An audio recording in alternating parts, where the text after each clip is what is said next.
Assalamualaikum warahmatullahi wabarakatuh.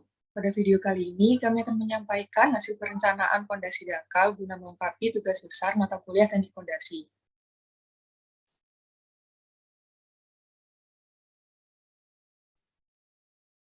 Akan diawali oleh perkenalan terlebih dahulu. Saya Rizky Fadil Blower, MPN 1930. Saya Muhammad Anur Rozib, NPM 1945. Nama saya Muhammad Hafid Sarun Putra, NPM 1963. Saya Dila Kansana Diva, NPM 1971. Saya Sufiati Soleha, NPM 1973. Saya Karina Aulia Rahma, NPM 1981. Saya Sada Taruna Ahdan, NPM 19111. Saya Sektiawan Wirisa Prakoso, NPM 19113.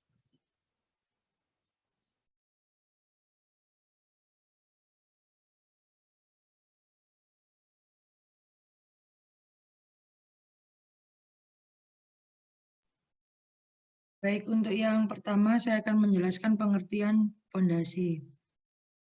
Untuk pengertian pondasi sendiri merupakan struktur terbawah dari sebuah bangunan yang mana berfungsi meneruskan beban bangunan ke tanah yang berada di bawahnya. Pondasi secara umum dapat dibedakan menjadi dua, yaitu pondasi dangkal dan pondasi dalam. Untuk pondasi dangkal, yaitu kedalaman pondasi kurang atau sama dengan lebar pondasi. Jika pondasi dalam, yaitu jika kedalaman pondasi lebih lebar dari muka tanah. Jenis-jenis pondasi dangkal, ada pondasi menerus, pondasi telapak, pondasi kaki gabungan, pondasi plat. Dan jenis-jenis pondasi dalam, ada pondasi sumuran, pondasi tiang pancang, dan pondasi bor pile.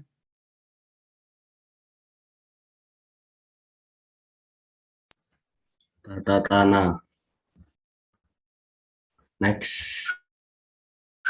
Pekerjaan penyelidikan tanah atau soil test dilaksanakan pada area gedung BPPT lokasi Jalan MH Tamrin, Jakarta Pusat, Jalan MH Tamrin nomor 8, Jakarta. Next.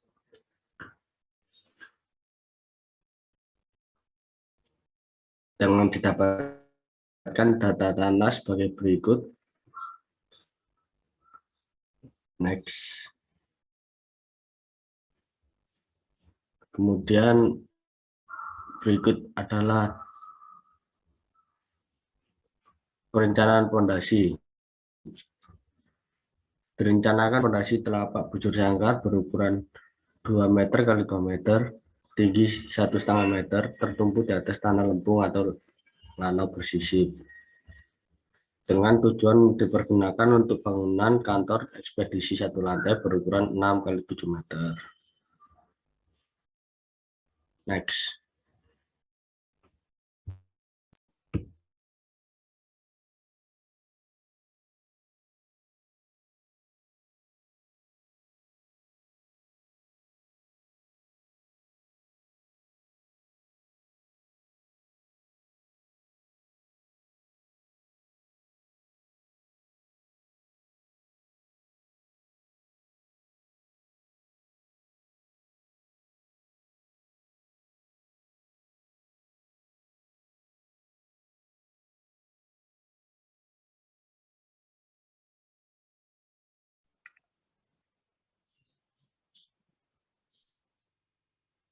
Ini adalah dana perencanaan pondasi.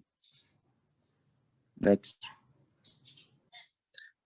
Analisa pondasi mulai dari perhitungan daya dukung, dimensi pondasi, kontrol geser, penurunan pondasi. Adapun daya dukung yang dicari adalah dengan menggunakan metode Terzaghi.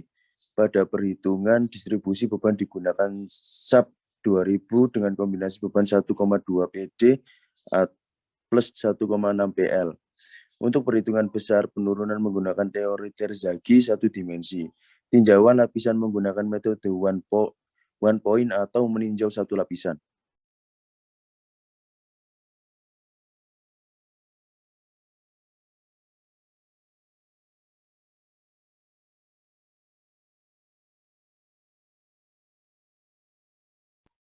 Berikut adalah hasil analisa menggunakan SAP yang dapat diketahui momen ultimate sama beban ultimate.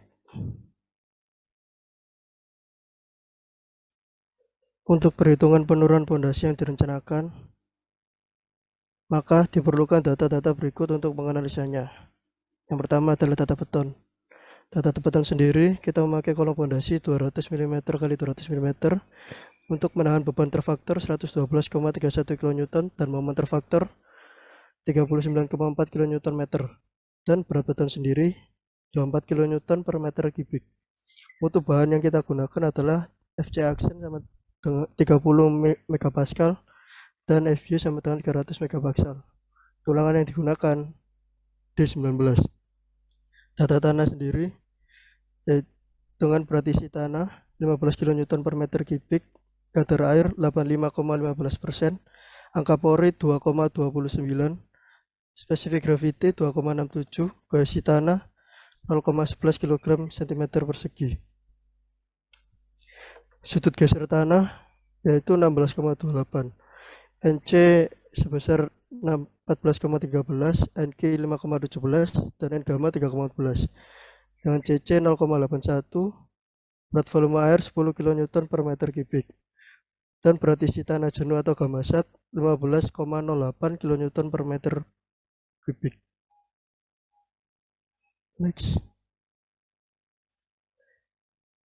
Perhitungan ukuran dimensi pondasi berdasarkan beban yang dipikul. Beban total yang dipikul pondasi berdasarkan hasil output SAP adalah sebesar Q izinnya 112,31 kN.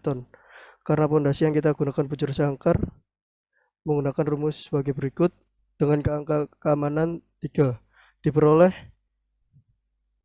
Q izin sebesar 112,31 per B kuadrat. Untuk kasus muka air berada di tengah pondasi, maka Q dihitung dengan cara rumus seperti berikut. Maka setelah dimasukkan rumus, kita dapat coba-coba mendapatkan nilai B sebesar 1,7 meter. Dengan ini maka kita pakai dimensi pondasi bujur sangkar sebesar 2 meter kali 2 meter.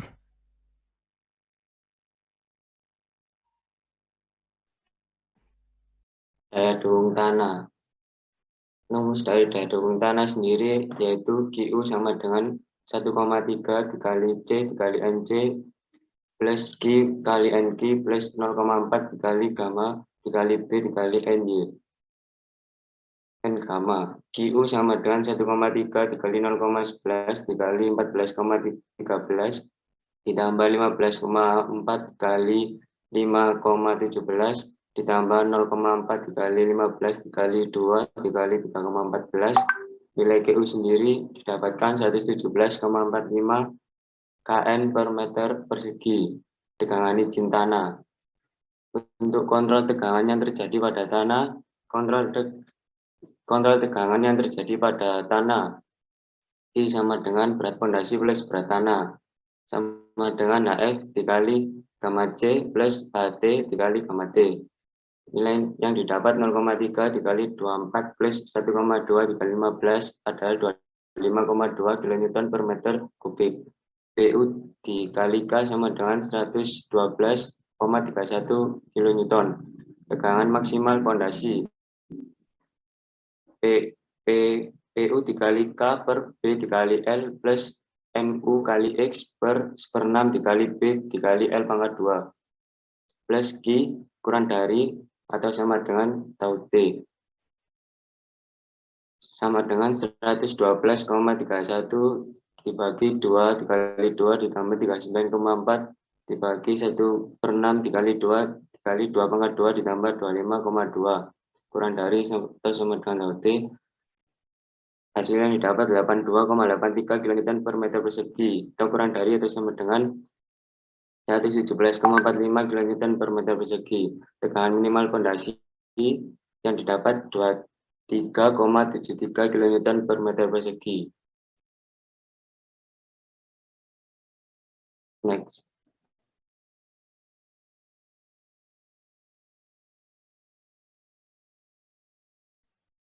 Kontrol tegangan geser satu arah. DS sama dengan 75 ditambah 19/2. sama dengan 85 mm. D sama dengan 300 minus 85 sama dengan 215 mm.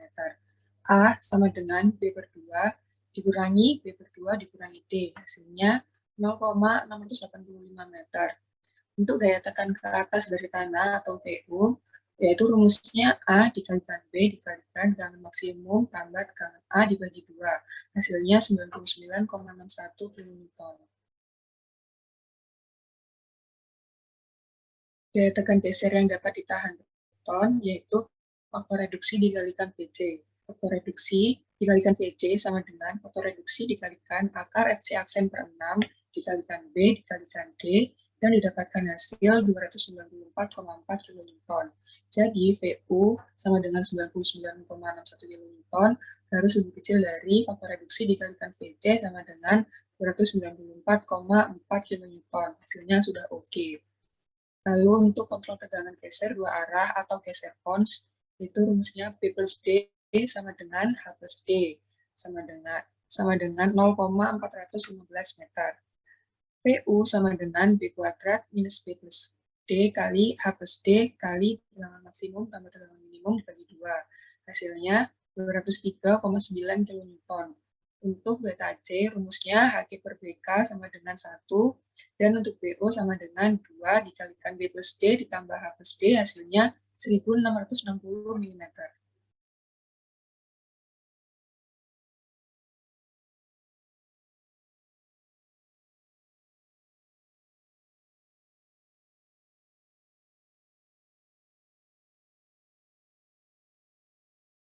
Ulangan lentur arah X. Untuk VC dengan rumus tersebut didapat nilai 977,4 kN. Selanjutnya, untuk VC selanjutnya dengan rumus yang lain dapatkan hasil 958,7 kN. Untuk VC yang lain dengan rumus yang lain juga didapatkan hasil 651,6 kN.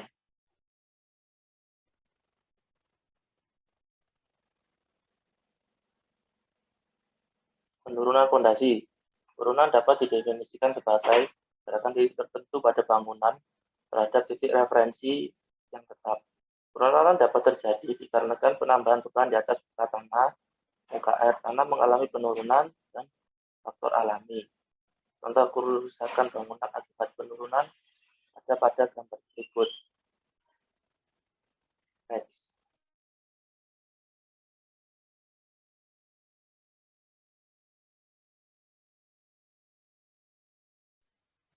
Analisis penurunan segera. Yang A, penurunan segera SI diketahui beban terbagi ratanya 43,0395061 kN per meter kuadrat, lebar pondasinya 2 meter, Poisson rasionya 0,3, modulus Young 14.709,9 kN per meter kuadrat, faktor pengaruhnya 0,88, SI-nya 0,47. Analisa penurunan primer. Penurunan akibat konsolidasi primer SC dianggap kondisi tanah normal konsolidasi. SC sama dengan CC dikali HC per 1 plus E0 log P0 plus delta P per PO, di mana CC indeks pemampatan, HC sama dengan tebal lapisan yang mengalami konsolidasi, EO sama dengan angka pori, PO sama dengan tegangan overburden efektif, delta P sama dengan tambahan tegangan akibat beban luar. P0 didapat 127,35, SC-nya 11 cm, S total sama dengan 11,47 cm.